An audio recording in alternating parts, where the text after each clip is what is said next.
So we're going to start with working the right hand's foot side first. Okay, so we have our pair of passives that we're going to follow this ruled line. We have this edge pair and we have this first pair here, and we are going to do the following.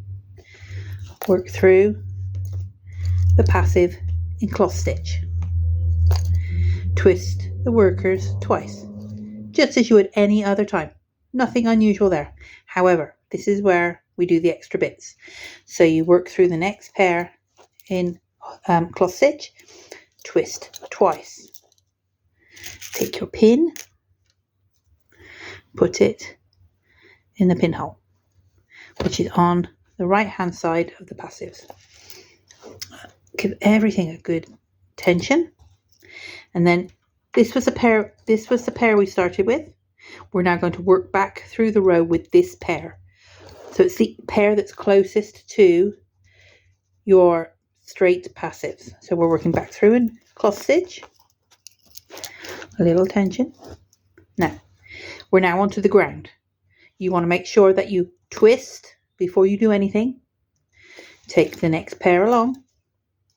And we're going to do a half stitch. Twist. That way, that's all good. So cross twist, sorry. Take a pin and put it in the next hole. We're going diagonally, remember? And then the next one. Cross, twist. So it's half stitch, pin, half stitch. It's a basic torsion ground. This is what we're going to do on every pin between the lines. So we're going to go all the way across. Cross, twist.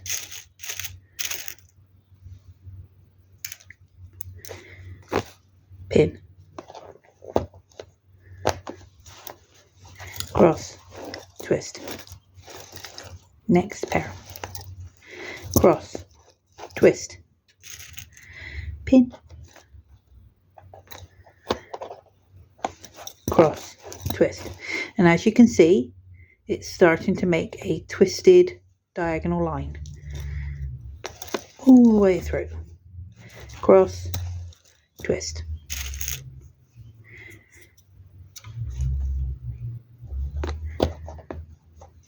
Cross, twist.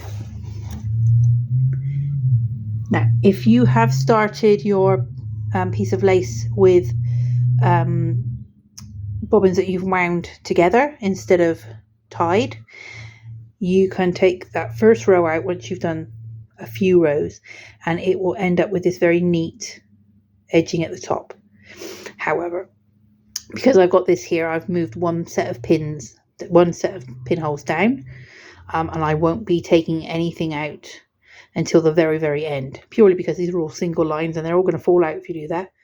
However, if you are using wound pairs, you are more than able to take them out. Once you get to about here, we've done a few rows, just take them out and pull them down. Take the back row of pins out. Don't take the first row of pins out. That's your worked stitches. You're just taking out the ones at the back that they're hanging on. Again, they could be temporary pins, or you could actually work into them if you prefer. It's up to you. So we'll just continue across the row, just making that cross, twist, half stitch, pin, half stitch is what we're doing here. Cross, twist, half stitch,